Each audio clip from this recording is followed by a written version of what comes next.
What's happening? What's happening? What's happening, people? It's me again, Mr. Gavin Cameron, and this is the Car Finance Expert podcast brought to you by Car Buying Guru. You can follow Car Buying Guru at Car Buying Guru UK on Instagram and Twitter, and you can follow me on Instagram at Mr. Gavin Cameron and on Twitter at Mr. Gavin Cameron 7. So yeah, today I am going to ask the question, do you really want to own a car? And I know that sounds like a stupid question for someone that is in the motor trade to ask, but the reason I'm asking it is because a lot of people out there end up buying cars and regretting it. And when I mean buying cars, I mean on a hire purchase, cash purchase, that sort of thing, which to me is a long term commitment to a vehicle. Let's face it, if you put 20 grand down on a car, that is a pretty big commitment. So yeah, people aren't willing to put 20 grand down on a mortgage, but they'll put 20 grand down on a car, which is just a bit crazy to me. And the reasons I would say that you need to consider if you really want to buy a car is because in this day and age, you end up losing a lot of money. How? Let me give you an example. When I worked in the car garage, I don't know if I told this story on a podcast before, but when I worked in the car garage, there was an older man. I'd say he was around his 50s, probably 60s, probably saved up thousands of pounds over his time, worked hard, good on him. He's come in and he's brought believe it was a Ford Mondeo for around 22 grand. They were going for. It was a pre-reg or X4 Direct, which meant it was used by a company before, only had a few thousand miles on it, and he bought it. It was a good buy, good purchase, if he was willing to keep the car for a long term.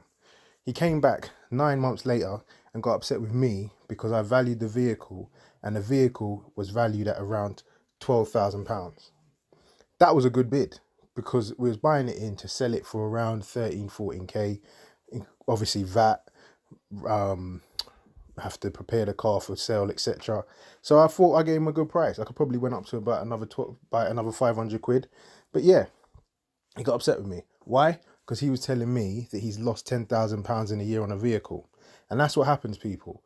If you are going to buy a car cash, or even if you're going to get it on a hire purchase and pay over say, a certain period of time, you're going to lose thousands and thousands of pounds in that time period. Because cars depreciate on a monthly basis. I would never buy a car. Why would I never buy a car? Is because I'm the type of person that gets bored quite easily of vehicles and I'd want to change it on a regular basis. So therefore, I would look at something like a PCP or a lease. Now, PCP is better if you are going to go for a used car. I've said it before and I'll say it again. I would never ever recommend a PCP on a brand new car. It just doesn't make sense. Not when you've got the option to lease. And the reason I wouldn't recommend a lease on a used car is because the option isn't there. Now, if you are going to go out and buy a vehicle, you need to be looking at it as something that you're going to keep for 5 years or forever. You're going to drive it until the wheels fall off. Take every penny out of that vehicle as possible. But if you are going to be looking to swap the car in, I don't know, even 2, 3 years time, thousands and thousands of pounds are going to be dropping off that car on a monthly basis, or yearly basis, should I say. The average depreciation of a vehicle is 15%. And majority of that's in the first few years. So if you're doing the worst thing possible and going into a dealership because you're a bit flush and you're going to the new car section this year and you're buying a 19 plate or a 69 plate car, you might as well take 20% of that money and put it on a bonfire. And then another 15% of that and burn that right after, because that's roughly how much you're going to lose. 20% of your VAT, you're never going to get that back, that you pay to the dealership and they obviously pay to the government. And then you got the 15% depreciation, and that happens in year 1 and year 2. It starts to slow down as time goes on, and that's why I say if you are going to keep the car for a long period of time, then it's not a bad idea. But if you are looking to change it in years 1, 2, 3, or even 4 of that car's existence, you need to be looking at a PCP or a lease deal. Now, I am going to do podcasts later on in the series, in this car finance expert series that we're currently doing with Car Buying Guru. But I'm not going to go into too much depth now. I just want to just say to everyone listening, if you are at the moment looking for a vehicle, thinking about buying a vehicle, think to yourself, do I really want to own this car? Because I'm telling you, a lot of people do it. Even, all right, I'll give you a hire purchase example before I go. Someone will buy a car on a hire purchase agreement. They'll have it for 5 years. That'll be the 5-year agreement. The day that their finance agreement expires or ends or paid off, whichever way you want to put it, they pay a £10 option to purchase fee, I think it's called. I can't remember the exact term right now. But there's a £10 fee, like an admin fee you pay to the finance company. That is when you own the vehicle. Until you pay that £10, plus all their monthly payments, so them 60 monthly payments and the deposit if you put one at the beginning, you do not own the vehicle. Yes, it's on your logbook, but try and miss 6 months payments and they will come and take that car away from you. Why? Because the finance company own the vehicle until the point you've paid it off. So what happens? You pay that £10 and then you start thinking to yourself, you know what? I need to swap this car. I don't like the model anymore. It's not fast enough. It needs to be bigger and more practical. The newer models come out.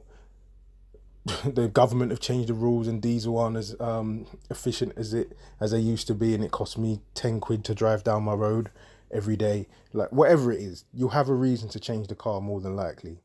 If that is the case, you've never actually owned the car. You've done exactly what you would do on a lease. You've done exactly what you do on a PCP.